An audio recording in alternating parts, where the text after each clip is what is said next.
사사기 21장입니다. 이스라엘 사람들이 미스바에서 맹세하여 이르기를 우리 중 누구든지 딸을 베냐민 사람에게 아내로 주지 아니하리라 하였더라. 백성이 베델에 이르러 거기서 저녁까지 하나님 앞에 앉아서 큰 소리로 울며 이르되 이스라엘의 하나님 여호와여 어찌하여 이스라엘에 이런 일이 생겨서 오늘 이스라엘 중에 한 지파가 없어지게 하시나이까 하더니 이튿날에 백성이 일찍 일어나 거기에 한 제단을 쌓고 번제와 화목제를 드렸더라. 이스라엘 자손이 이르되 이스라엘 온 지파 중에 총회와 함께하여 여호와 앞에 올라오지 아니한 자가 누구냐 하니 이는 그들이 크게 맹세하기를 미스바에 와서 여호와 앞에 이르지 아니하는 자는 반드시 죽일 것이라 하였음이라. 이스라엘 자손이 그들의 형제 베냐민을 위하여 뉘우쳐 이르되 오늘 이스라엘 중에 한 지파가 끊어졌도다. 그 남은 자들에게 우리가 어떻게 하면 아내를 얻게 하리요? 우리가 전에 여호와로 맹세하여 우리의 딸을 그들의 아내로 주지 아니하리라 하였도다.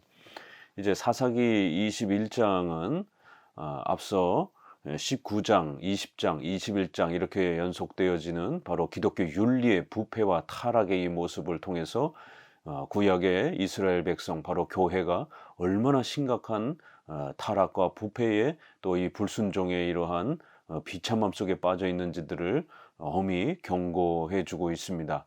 사사기 이제 마지막 장도 역시 바로 이스라엘의 이러한 기독교 윤리의 부패의 심각성을 다시 한번 12지파의 분쟁과 또 그러한 서로 죽이고 죽는 그러한 전쟁의 이러한 참혹함을 통해서 하나님 앞에 범죄한 교회의 이 부패에 대해서 하나님은 얼마나 무섭게 비판하시고 또 책망하시는지를 또 우리에게 엄히 경고하고 있습니다. 이스라엘 지파는 앞서 레인의 그러한 또 부인이 죽는 그러한 상황으로 인해서 결국 베냐민 지파의 이러한 불량배들이 폭행을 저질러서 베냐민 지파를 또 죽이기 위한 그런 전쟁에 또 이런 일들을 시작했고 2만 7천 명 가까이 되는 엄청난 베냐민 지파의 청년들이 죽어나가는 이러한 하나님 앞에 엄중한 형벌을 받습니다. 또 이스라엘 지파들도 첫 번째, 두 번째에서는 수만 명의 또 사람들이 이스라엘 사람들이 또 베냐민 지파에게서 패해가지고 또 수많은 사람들이 죽어나가는 또 형벌을 받습니다. 이제 결국 마지막 3차 전쟁에서는 베냐민 사람들을 죽이는 이러한 거대한 승리를 거뒀지만 이건 진정한 승리가 아니죠.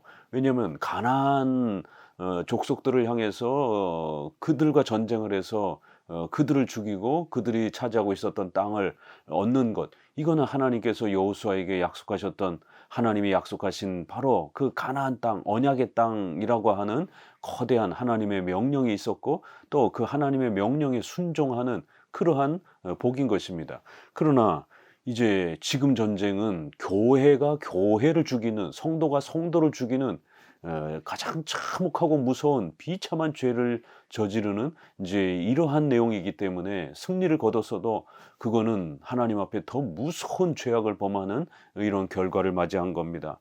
하나님께서는 야곱의 12 아들을 구약의 교회를 대표하는 12지파로 그렇게 세워주셨습니다. 신약에 12사도가 있고, 그래서 요한계시록에서는 그 천국의 모습을 12지파의 이름과 12사도의 이름이 그렇게 적혀 있는, 그리고는 24장로가 하나님의 보좌 앞에서 예배를 드리는 이런 장면으로 12 구약을 대표해 교회를 대표하는 12지파, 신약의 12사도 이렇게 표현할 정도로 구약의 12지파는 바로 구약의 교회를 대표하는 가장 중요한 그러한 모습이었습니다. 그래서 하나님은 12지파에게 각각 땅을 나눠 주셨고 그 땅은 절대로 다른 지파가 함부로 뺏어도 안 되고 또 다른 지파가 다른 지파를 서로 공격하거나 또 전쟁을 해서도 안 되는, 서로가 하나님의 자녀요 하나님의 백성들이기 때문에 오히려 가난과 어려움에 시달리게 되면 이자도 받지 말고 아낌없는 구제를 통해서 서로의 생명을 보호하고 지키라라고, 이렇게 성도의 교제라라고 하는 교회의 본질에 해당이 되는 이 중요한 명령을 구약에 가르쳐 주셨던 겁니다. 그런데 지금 12지파가 베냐민 지파를 완전히 전멸시키다시피 이렇게 엄청난 형제 간의 성도 간의 싸움과 분쟁이 벌어진 것입니다. 바로 성경에 무죄하고 교리에 무죄하고 결국 하나님을 자기 멋대로 생각하는, 하나님을 곡해하는, 요한복음에 있는 것처럼 너희가 성경도 하나님도 곡해하였도다라고 이렇게 책망하시는 것처럼 성경과 교리에 열심을 내지 않다 보니까 자기 소견에 옳은 대로 하나님을 생각하는 삐뚤어진 잘못된 신관들이 형성이 되고 저마다 자기의 신앙이 옳다라고 주장을 하면서 그렇게 흩어져 버리는 수많은 사이비적인 종교 혼합주의적인 이러한 신앙이 판을 치는 교회의 타락과 기독교의 이러한 세락이 지금 사사기를 통해서 우리에게 경고되어지고 있는 것입니다. 오늘 우리 시대에도 바로 이런 부패와 타락이 동일하게 반복된다라는 것을 성경은 경고하는 것입니다. 성경에 무지하고 교리에 무지하게 되면 하나님에 대해서 곡해하게 되고, 그렇게 되면 기독교는 쇠락하고 교회는 부패하게 된다라는 것.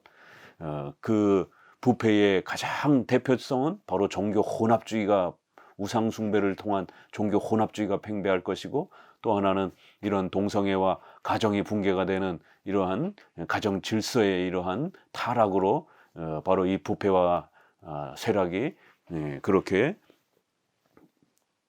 대표적으로 드러나게 될 것이다라고 사사기는 거듭거듭 경고하고 있는 겁니다.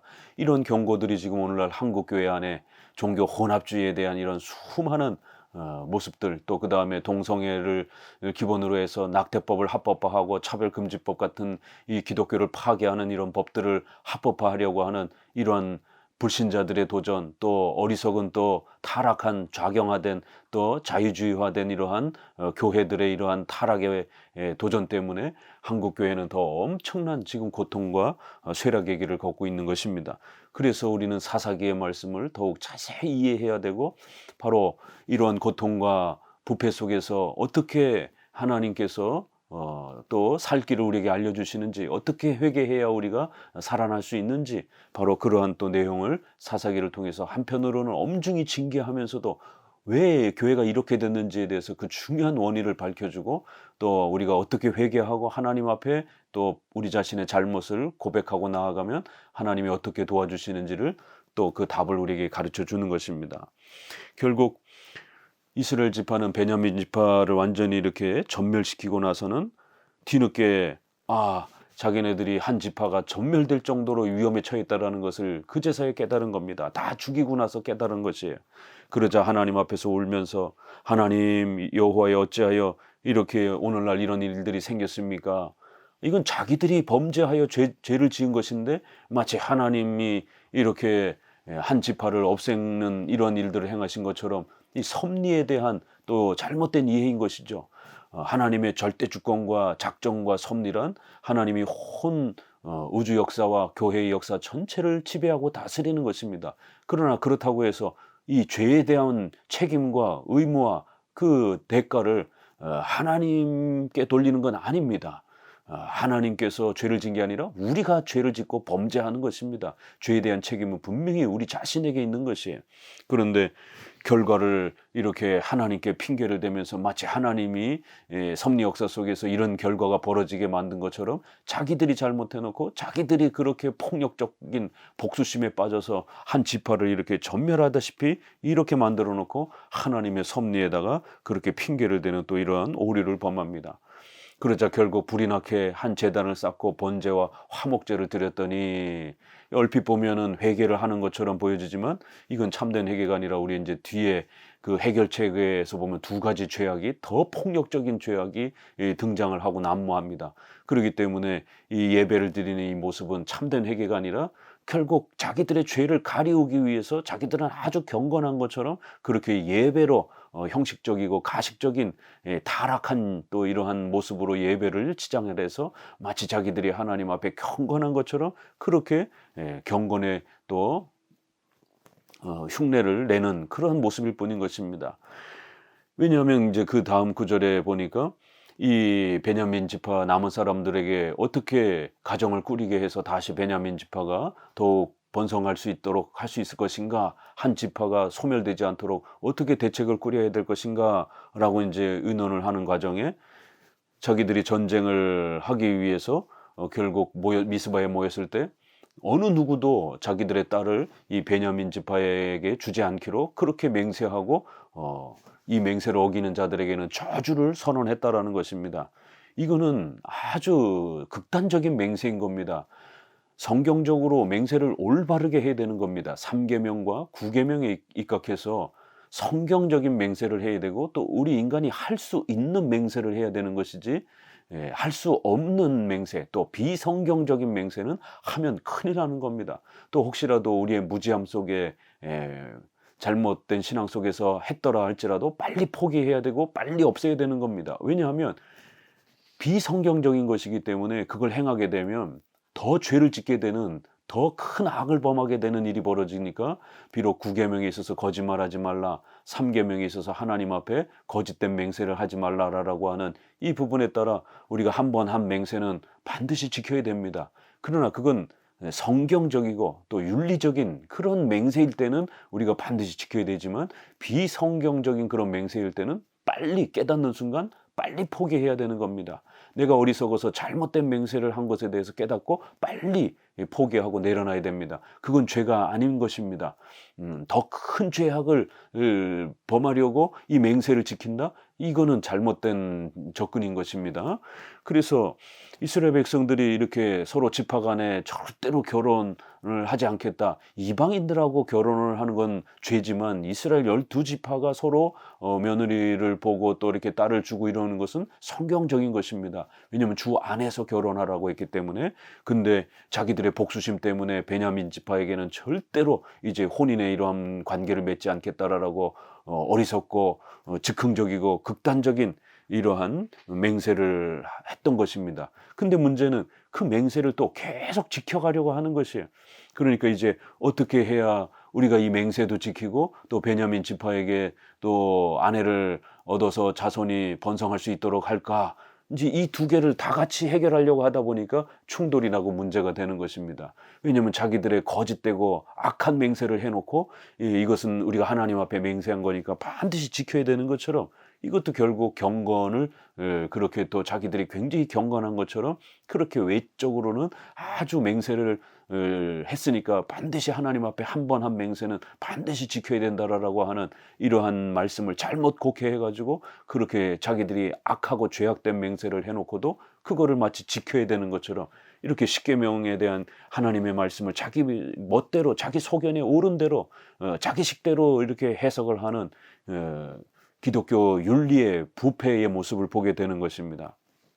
자, 결국 이 잘못된 맹세를 지키려고 하다가 이제 또 다른 사람을 죽이게 되는 베냐민 사람을 죽인 것도 심각한데 또 다른 사람을 죽이게 되는 이러한 또 폭력과 또 죄악을 범하는 다음 내용이 소개가 되는 겁니다. 8절 또 이르되 이스라엘 지파 중 미스바에 올라와서 여호와께 이르지 아니한 자가 누구냐 하고 본즉 야베스 길르앗에서는 한 사람도 진영에 이르러 총회에 참여하지 아니하였으니 백성을 계수할 때에 야베스 길르앗 주민이 하나도 거기 없음을 보았음이라. 회중이 큰 용사 12,000명을 그리로 보내매 그들에게 명령하여 이르되 가서 야베스 길르앗 주민과 부녀와 어린 아이를 칼날로 치라. 너희가 행할 일은 모든 남자 및 남자와 잔 여자를 진멸하여 바칠 것이니라 하였더라. 그들이 야베스 길르앗 주민 중에서 젊은 처녀 400명을 얻었으니 이는 아직 남자와 동침한 일이 없어 남자를 알지 못하는 자라. 그들을 실로 진영으로 데려오니 이곳은 가나안 땅이더라.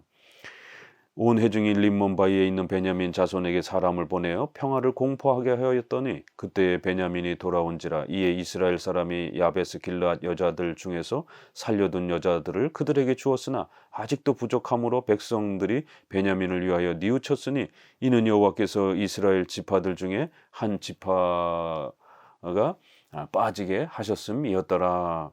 이제 결국 그들의 수습 대책이라고 하는 첫 번째는 야베스 길르앗에서 결국 이 미스바에 모였을 때에 이 야베스 길르앗 사람들이 참여하지 않았다는 걸 발견한 겁니다. 이들은 요단 동편 쪽에 있는 사람들입니다. 갓, 루벤, 므낫세 반 지파가 있고 이쪽 사람들을 이렇게 길르앗 사람들이다라고 통칭으로 이렇게 또 부르기도 합니다.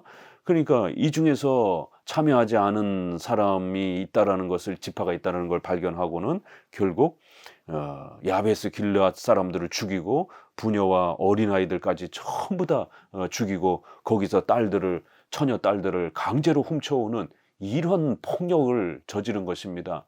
아니 베냐민 지파 사람들 번성케 하고자 멀쩡히 평안하게 살고 있는 이 또 성도들을 또 죽이는 것이에요. 성도를 죽인 것도 엄청난 죄인데 그들을 살리고자 또다시 성도를 죽이는 이런 무지무지한 폭력성이 결국 십계명을 잘못 해석한 기독교 윤리를 어떻게 적용해야 될지에 대해서 십계명을 통해서 바르게 이해하고 적용해야 되는데 이 사사기 시대는 결국 하나님의 말씀에 대한 존중도 없고 교리에 대한 또 이러한 올바른 학습도 없고 또 성경 해석에 대한 올바른 공적인 그러한 해석의 규범도 없고 이러다 보니까 결국 자기 멋대로 해석하게 되는, 자기 멋대로 성경을 적용하게 되는, 자기 마음대로 성경을 아무렇게나 해석하는 이러한 결국 성경의 해석에 대한 주관주의 시대가 펼쳐진 겁니다. 그러다 보니까 결국 베냐민 지파를 보존하고자 결국에는 다른 또 성도들을 죽이고 아이들까지 죽이면서 여자들을 강제로 빼앗아 오는, 세상의 이방 사람들도 불신자들도 이런 악행들을 행하지 않죠. 웬만해서는 어린아이들까지 죽이면서 여자들의 이러한 그 의사를 물어보지도 않고 강제로 여자들을 그렇게 도둑질하다시피 뺏어 와가지고는, 그리고는 자기들이 하나님 앞에서 한 맹세를 지키기 위하여, 그렇게 거짓된 맹세를 지키기 위하여 또다시 폭력을 살인을 행하는 이런 무시무시한 불순종의 모습들을 우리는 교회의 성도들의 삶 속에서 보게 되는 것입니다. 그래 놓고는 베냐민을 위하여 뉘우쳤으니, 이렇게 6절에서도 베냐민을 위하여 뉘우쳤으니, 이게 어떻게 참되게 뉘우친 겁니까? 이거는 결국 자기들의 복수심에 대한 이런 부분들을 또 다른 방식으로 자기들의 죄를 또 핑계 삼아서 또 결국 그거를 가리우기 위해서 핑계대는 것밖에 안 되는 것입니다. 성도들이 말씀에 무지하게 되면, 교리에 무지하게 되면, 기독교 윤리의 십계명을 어떻게 적용하는지를 모르게 되면 이런 식으로 자기 주관적으로 해석하는 이러한 심각한 일들이 벌어지는 겁니다. 오늘날 한국교회도 성경 해석에 대한 이러한 공교회적 그러한 질서가 다 무너졌습니다. 우리 장로교회는 바로 웨스트민스터 신앙고백이라고 하는 바로 이러한 공교회적 해석 규범이 있었습니다. 목사 안수 7대 서약에서도 두 번째에 우리 목사들은 마음대로 성경을 해석하는 게 아니라 반드시 우리 선조들이 수백 년 동안 지켜온 이 웨스트민스터 신앙 고백에 기초해서 성경 해석을 하고 거기에 기초해서 설교하고 또 목회를 하겠다라고 하는 이러한 성경 해석에 대한 서약을 합니다. 그러나 오늘날 목회자들, 장로들조차도 웨스트민스터 신앙 고백에 대해서 단 한 번도 공부해 본 적도 없는 이런 일들이 비일비재하고 교회 현장에서 교리 교육을, 이런 신조, 소유리 문답 안 가르치는 교회가 99%입니다. 이러한 심각한 상황이 된 겁니다. 그러다 보니까 목사도 성도도 성경 읽고 자기 마음대로 해석하는 이러한 개인주의적인 성경 해석, 공교회적 해석이 아니라 개인주의적인 성경 해석이 난무하면서 목사와 성도들이 싸우고 성도와 성도끼리 싸우고, 왜요? 해석이 서로 틀리니까 자기 소견에 옳은 대로 그렇게 성경 해석을 자기 마음대로 행하면서 우기고 주장하는 것입니다. 그렇기 때문에 결국 이러한 장로교회의 공적 해석의 규범의 이러한 질서들을 지키지 않는 무질서가 팽배하면서 결국 교회가 급격히 타락하고 부패하는, 왜냐하면 성경 해석의 일치성을 이루지 못하기 때문에 이단도 방어하지 못하고 또 성경의 참된 교육도 진행하지 못하기 때문에 결국 교회는 성경을 제대로 이해하지 못하는, 성경에 무지한, 성경에 무질서한 엄청난 극도의 혼란이 한국교회에 찾아온 것입니다. 바로 사사기도 같은 지금 이 죄에 빠져 있는 것입니다. 결국 이런 모든 부분들은 여호와께서 이스라엘 지파 중에 바로 이 베냐민 지파를 벌하셨던 하나님의 섭리 안에서 이 일이 벌어진 것이다라고 또 이렇게 성경은 아주 분명하게, 이것은 하나님께서 성경을 무시하고 또 동성애를 옹호하고 또 죄를 바로잡지 않았던 바로 이 베냐민 지파를 하나님이 형벌하시고 벌하신 결과이다라고 이렇게 아주 엄히 그 내용을 또 명확히 소개를 합니다. 16절에 회중의 장로들이 이르되 베냐민의 여인이 다 멸절되었으니 이제 그 남은 자들에게 어떻게 하여야 아내를 얻게 할까 하고 또 이르되 베냐민 중 도망하여 살아남은 자에게 마땅히 기업이 있어야 하리니 그리하면 이스라엘 중에 한 지파가 사라짐이 없으리라. 그러나 우리가 우리의 딸을 그들의 아내로 주지 못하리니 이는 이스라엘 자손이 맹세하여 이르기를 딸을 베냐민에게 아내로 주는 자는 저주를 받으리라 하였음이로다 하니라. 또 이르되 보라 베델 북쪽 르보나 남쪽 베델에서 세겜으로 올라가는 큰 길 동쪽 실로에 매년 여호와의 명절이 있도다 하고 베냐민 자손에게 명령하여 이르되 가서 포도원에 숨어 보다가 실로의 여자들이 춤을 추러 나오거든 너희는 포도원에서 나와서 실로의 딸 중에서 각각 하나를 붙들어 가지고 자기 아내로 삼아 베냐민 땅으로 돌아가라. 만일 그의 아버지나 형제가 와서 우리에게 시비하면 우리가 그에게 말하기를 청하건대 너희는 우리에게 은혜를 베풀어 그들을 우리에게 줄지니라. 이는 우리가 전쟁할 때에 각 사람을 위하여 그의 아내를 얻어주지 못하였고 너희가 자의로 그들에게 준 것이 아니니 너희에게 죄가 없을 것임이니라 하겠노라 하매 베냐민 자손이 그같이 행하여 춤추는 여자들 중에서 자기들의 숫자대로 붙들어 아내로 삼아 자기 기업에 돌아가서 성읍들을 건축하고 거기에 거주하였더라. 그때 이스라엘 자손이 그곳에서 각기 자기의 지파 자기의 가족에게로 돌아갔으니 곧 각기 그곳에서 나와서 자기의 기업으로 돌아갔더라. 그때 이스라엘 왕이 없으므로 사람이 각기 자기의 소견에 옳은 대로 행하였더라. 자, 이제 두 번째 또 수습 대책이 나오는데 이것도 더 심각합니다. 결국 모자른 이 숫자를 어떻게 채워야 될 것인가를 또 고민하면서 거듭 또 18절에도 그렇고 또 22절에도 자기들의 한 맹세를 지켜야 된다라고 이렇게 또 어거지를 부리는 것을 보게 됩니다. 죄악된 맹세면 반드시 빨리 포기를 하는 것이 그게 더 성경적인 것입니다. 자기가 잘못된 맹세를 했음을 하나님 앞에 회개하고 빨리 포기해야 되는 것입니다. 그런데 이렇게 두 번씩이나 자기들이 절대로 여자를 주지 않겠다라고 그렇게 맹세했는데 이 맹세를 자기들은 지켜야 되기 때문에 결국 자기들은 며느리로서 그렇게 딸을 그들에게 보낼 수 없으니까 다른 방법을 찾아보자라는 거예요. 그래 놓고 겨우 찾은 게 이제 실로에 매년 여호와의 명절 때 그렇게 사람들이 예배하러 올 때에 결국 여자들이 하나님 앞에 또 이렇게 예배에 참여하는 그런 모습이 있다라는 거예요. 그러면 그들을 강제로 납치해가지고 너희들이 며느리로 삼으라는 것이에요. 그렇게 되면 만약 혹시라도 그 아비나 또 형제가 와가지고 싸우려고 하게 되면 자기들이 대신 막아주겠다라는 겁니다. 그리고는 그 형제들에게 뭐라고 핑계를 대느냐면 너희가 자원해서 맹세를 깨면서 그렇게 딸을 준 건 아니니까 너희가 모르는 상태에서 딸을 준 거니까 너희들은 하나님 앞에 맹세를 어긴 게 아니니까 괜찮으니까 맹세를 줘라. 맹세를 너희들도 지킬 수 있는 것이고 그러니까 딸을 빼앗긴 것에 대해서 분노하지 말고 그냥 줘라. 이게 얼마나 어리석은 자기 변명입니까? 결국 실로에 그렇게 예배하러 온 그 여성들을 몰래 납치하는 것은 예배를 드리려고 참여하는 이 사람들을 폭력적으로 그렇게 대하는 이러한 모습은 결국 예배를 남용하는 결국 예배에 참여하는 이 소중한 사람들을 갖다가 그렇게 폭력을 가하는 이 엄청난 죄를 종교적인 또 신앙적인 범죄를 또 하나 저지르면서 자기들의 죄를 합리화하는 것입니다. 다른 때도 아니고 예배를 드리기 위해서 나아가는 사람들을 이용을 해가지고 결국 자기들의 거짓된 맹세를 지키려고 하는 이러한 아주 신앙이 밑바닥까지 떨어져 있는 결국 신앙이라는 예배라는 이름으로 자기들의 그 폭력을 정당화하는 이런 아주 무시무시한 그러한 교인들의 죄를 보게 되는 것입니다.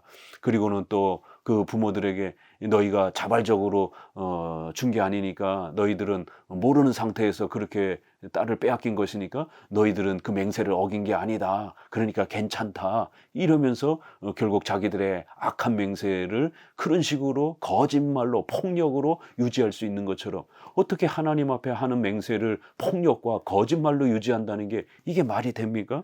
이렇게 십계명을 자기들 소견에 옳은 대로 자기 멋대로 그렇게 해석하면서 결국 십계명의 이러한 부분을 지키고자 더 많은 죄를 범하여서 십계명을 지키는 이런 방법을 선택을 한 겁니다. 하나님은 절대로 그런 방법으로 우리에게 십계명을 명령하지 않았습니다.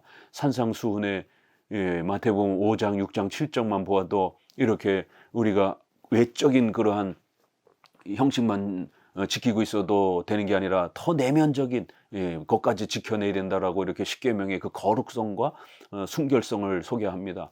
우리가 외적으로 살인을 안 했다 할지라도 우리가 또 마음으로 형제를 미워한다든가 욕한다든가 이러면 이것도 살인죄다라고 예수님은 내외에 또 완전성 있게 하나님 앞에 진실한 마음으로 이 십계명을 지켜야 그게 바르게 지켜진 거다라고 이렇게 십계명의 정신과 본질을 소개하고 있는 겁니다. 근데 이 사사기에서는 그렇게 외적인 것도 아니고 거짓된 악한 그런 잘못된 이러한 그 맹세를 지키고자 더 많은 악을 합리화하고 합법화하는 이러한 무서운 폭력을 정당화하는 교인들의 어리석은 모습들을 보게 되는 겁니다. 결국 이 모든 것은 왕이 없으므로 자기 소견에 옳은 대로 행하였더라.